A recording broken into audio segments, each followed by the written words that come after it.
Hey everyone, Ben Yunsen here. Today we're going to go into even greater depth discussing one of my favorite topics, and it is a topic that we've looked at in some depth in previous lesson videos and also as part of some of my playing videos. And that topic is how you can develop your ability to solo over the chord changes that underpin giant steps.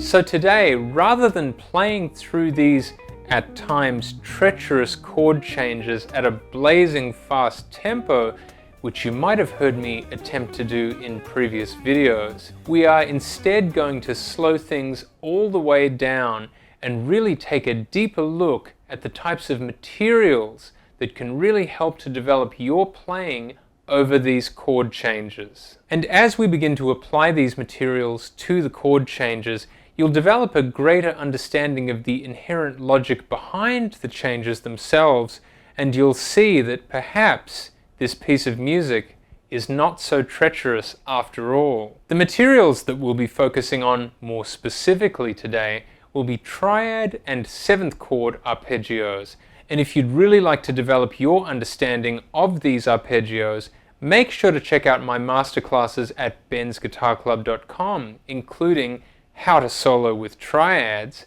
and how to practice volume 2, arpeggios and what to do with them, both of which are in-depth masterclasses exploring how you can develop your command of arpeggios on the guitar neck. And before we get into this, it would be great if you could give this video a like and consider subscribing so you don't miss any of my upcoming playing videos, lesson videos, a bit like this one, and discussions about music. Alright, let's get started. In my previous video about giant steps, I went into some depth about the history of the piece of music, which I do think is very important. And if you're interested in checking that out, you can watch it up here. But first, let's make sure that we understand how the harmony that underpins this piece of music really works. Giant steps occurs over a 16-bar form, but we can analyze the harmonic functionality of the piece of music just in the first 3 bars, and that would sound something like this.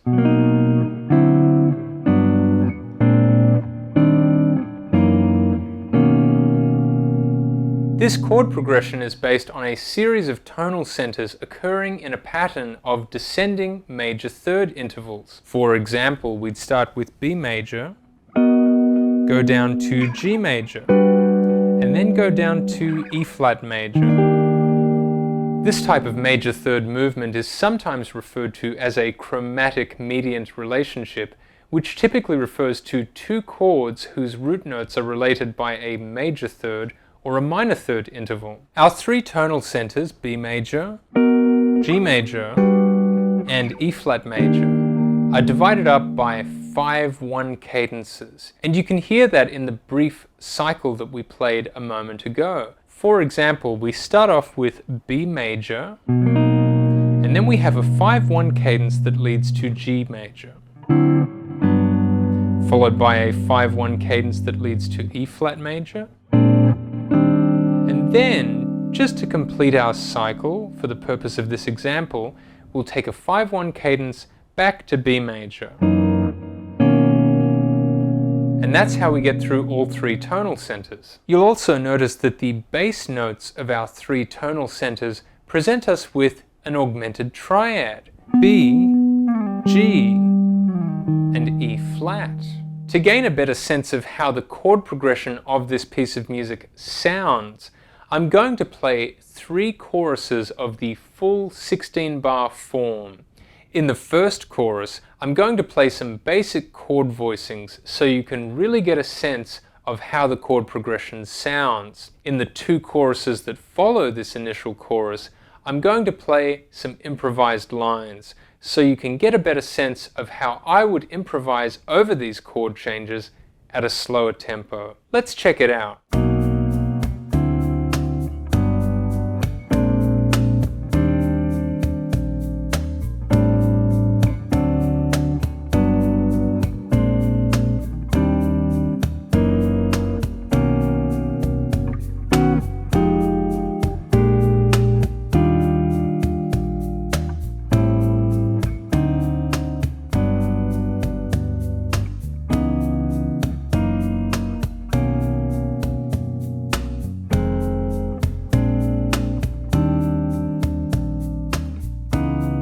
And now some soloing.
In that solo, you would have heard me using a lot of triad and seventh chord arpeggios through both of my improvised choruses. So let's look at these arpeggios in a little more depth, starting with triads.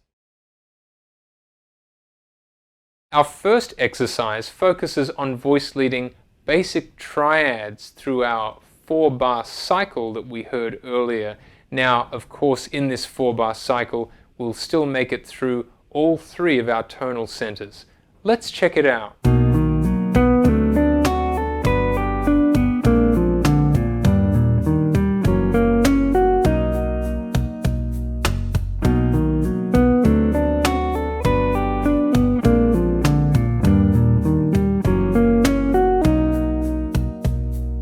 To look at that in a little more depth, what I played was a B major triad,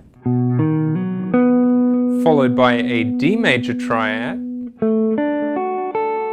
Next up we had a G major triad. After that we had a B flat major triad. Then we had a bit of a stretchy fingering for an E flat major triad, before resolving to an F sharp major triad, and then landing on a D sharp, which brings us back to B major. It can be fantastic to try and find triads just like this all over the guitar neck. For our next exercise, we're going to expand upon our triadic knowledge furthermore by utilizing spread triads. And once again, we'll be trying out our spread triads over our 4-bar cycle. Let's check it out.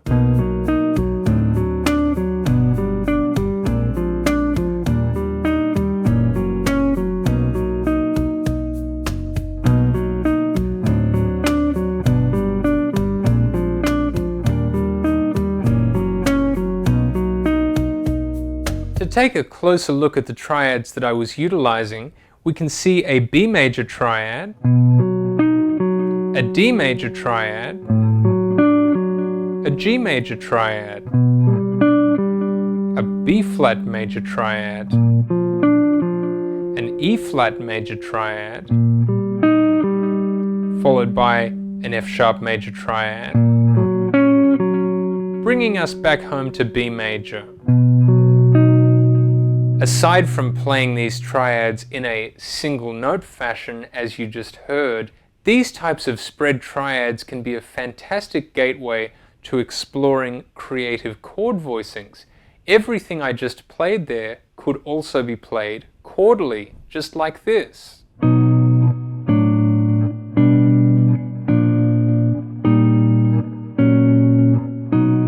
It presents us with a beautiful open sound that takes us beyond the basic triadic and 7th chord voicings that we might typically play. For our third exercise, let's take a look at a 7th chord arpeggio pattern that I discovered some years ago, and it was actually this very arpeggio pattern that helped me decipher the chord changes of this piece of music.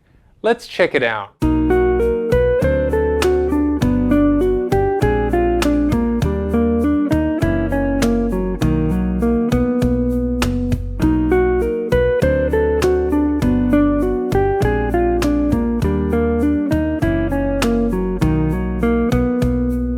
We start off with a B major 7 arpeggio, and we connect that up with a D7 arpeggio.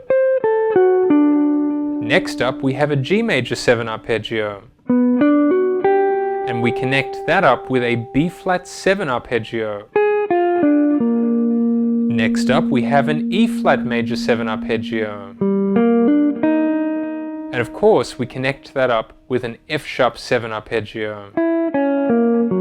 And we finish up with a B major 7 arpeggio. Works beautifully and functions, in my opinion, as a very beautiful sequence. I really love that sound. Another crucial concept pioneered by John Coltrane that is still very important in the realm of modern improvisation was the minor equivalent of giant steps known as countdown. Though it may be a type of minor equivalent, it still presents us with instances of tonal centers occurring in descending major thirds. Those chromatic mediants again. However, differentiating itself from the giant steps progression, the cycles that you'll find in countdown occur within the context of 2-5-1 progressions.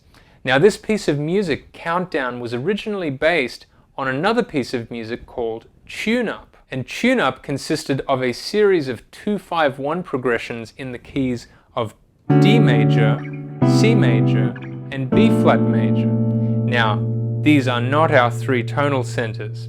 This is something we'll have to get into another time.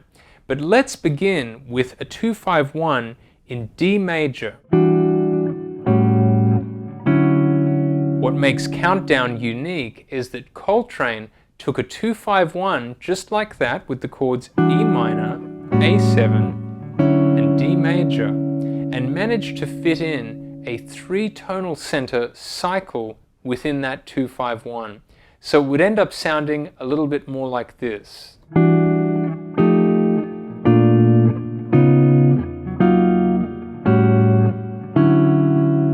So what you just heard was the incorporation of three tonal centers into that 2-5-1 in D major. And those tonal centers were B flat major, G flat major, and D major. Let's take a closer look at how that works. We start off with E minor, and then we have a 5-1 cadence to B flat major. Then we have a 5-1 cadence leading us to G flat major. And finally, a 5-1 cadence leading us to D major. Much like giant steps, Countdown also occurs over a 16-bar form. So now, beyond the 4-bar cycle that we just looked at, I'd like you to hear how the 16-bar form sounds. And I'm going to play 3 choruses, just as we did earlier with the giant steps chord progression. Once again, the first chorus will just be me playing some basic chord voicings so you can really hear how the harmony works. This will be followed by 2 choruses of improvised soloing at a relatively slow tempo so you can hear how I would navigate these chord changes as a soloist.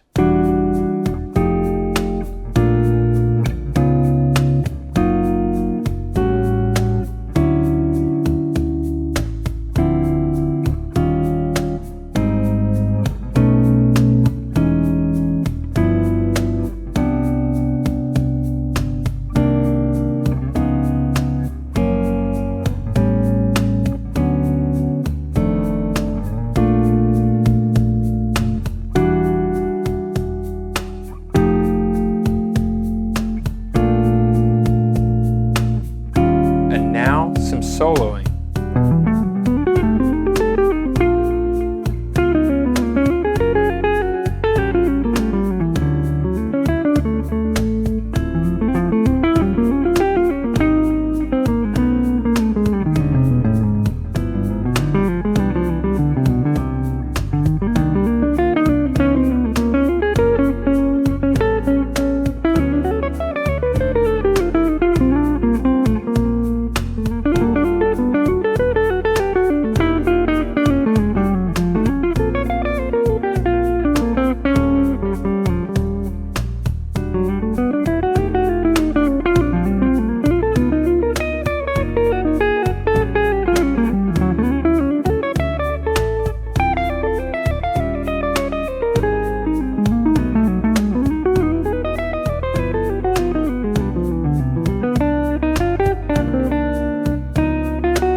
Since we're focusing on developing our ability to solo over these chord changes by utilizing primarily triad arpeggios and seventh chord arpeggios, let's begin this time with some triads over our 4-bar cycle, centering around the 2-5-1 progression.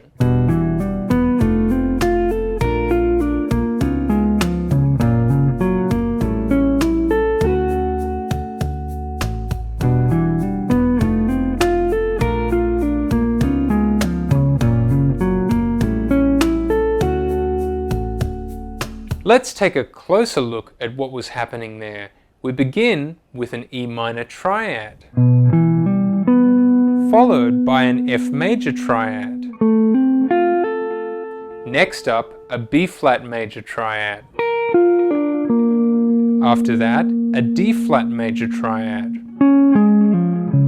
This is followed by a slightly stretchy G flat major triad.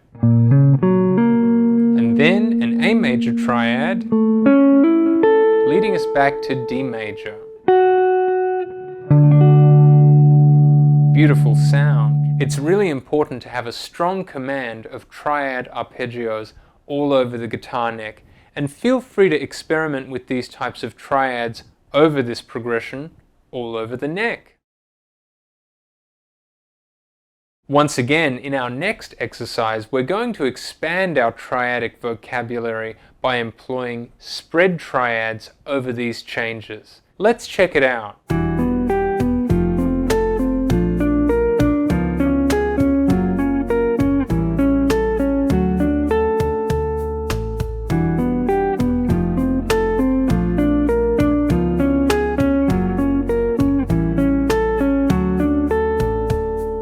Let's take a closer look at exactly what was happening there. We start off with an E minor triad, followed by an F major triad. Next up, a B flat major triad. Then, keeping that F right there, we have a D flat major triad. Then a G flat major triad. Then down to an A major triad, and resolving to a D major triad. And once again, this can be a kind of a gateway to chordal playing, and I mean slightly atypical chordal playing outside of the typical realm of triadic and seventh chord voicings that you might have heard before. For example, you could play all of those triads chordally.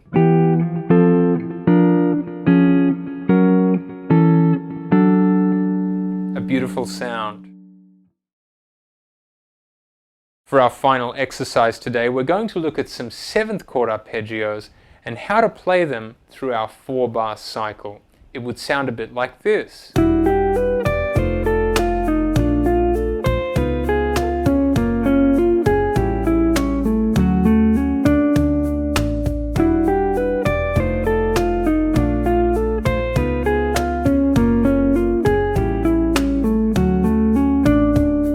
This exercise presents us with a pattern not dissimilar to the pattern we explored in our other 4-bar cycle, which also explored seventh chord arpeggios. So let's look at our seventh chord arpeggios this time around. We start off with an E minor 7 arpeggio, connecting to an F7 arpeggio, then connecting to the 3, 5, 7, and 9 of a B flat major 7 or B flat major 9 arpeggio. That then connects to a D flat 7 arpeggio. Then we connect to the 3, 5, 7, and 9 of a G flat major 7 or G flat major 9 arpeggio. And then again we connect to an A7 arpeggio, resolving to D major 7. And I hope that gives you an idea of the type of logical seventh chord arpeggio oriented pattern that you can play over this type of John Coltrane influenced chord progression. Now we've looked at a total of 6 exercises over 2 4-bar cycles that are interrelated as far as major third relationships go. Which exercise was your favorite? Maybe you had one in particular that you really liked the sound of. Maybe you liked all of them, or perhaps you didn't like the lot of them. Let me know in the comments down below. And if you'd like to further develop your knowledge of triad and 7th chord arpeggios on the guitar neck, make sure to check out my masterclasses at bensguitarclub.com, particularly How to Solo with Triads, which is an in-depth masterclass on how to get to know triadic soloing all over the guitar neck, and also How to Practice Volume 2, Arpeggios and what to do with them, which will show you just about every place that you can play triad and 7th chord arpeggios on the guitar neck. If you enjoyed this video, make sure to give it a like and consider subscribing so you don't miss any of my upcoming videos. And most importantly, keep on playing and keep on being creative. I'll see you next time.